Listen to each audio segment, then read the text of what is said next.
Every 2 years, when there is a new Congress, the Pew Research Center analyzes the religious affiliation of its members. In tonight's in-depth report, Church Militant's Christine Christlieb digs out the best nuggets from the Pew analysis.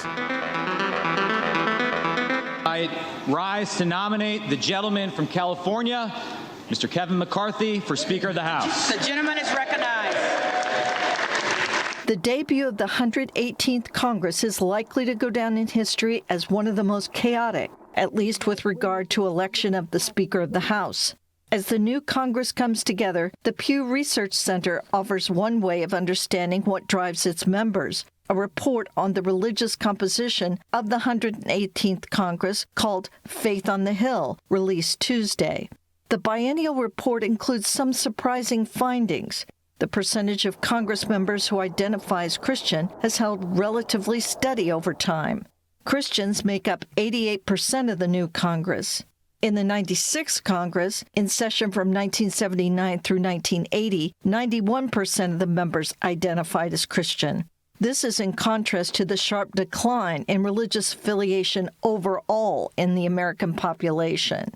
Between 2007 and 2022, the number of Americans who identify as Christians has dropped from 78% to 63%.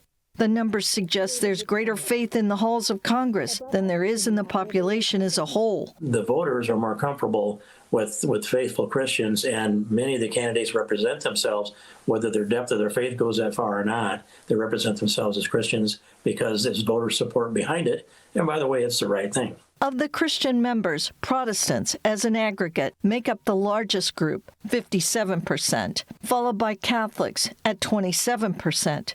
But according to Pew, the number of Catholics in Congress is at its lowest level since the 1980s. In that 10-year period of time, 58 pro-lifers, most of them Catholics, I would expect, were pushed out of Congress in primaries, many of them, because the Democrats were purging pro-life people from their party. And by the way, today, Dan Lipinski is gone back home, having been defeated in a primary, and Colin Peterson, the other pro-life Democrat, had been defeated in a general election because the Democrats didn't support him because he's pro-life. So they've scrubbed him out of the Democrat Party. There's 0 pro-life Democrats in the U.S. House of Representatives today, and that accounts for a big number of the lower amount of Catholics in the overall Congress. While religious affiliation is no guarantee of orthodoxy, a Congress dominated by people who call themselves Christian is better than a government run by the godless Sunday-at-home crowd. Christine Christlieb, Church Militant Evening News, Detroit. Church Militant will be airing a longer interview with former Congressman Steve King next week, so stay on the lookout for that.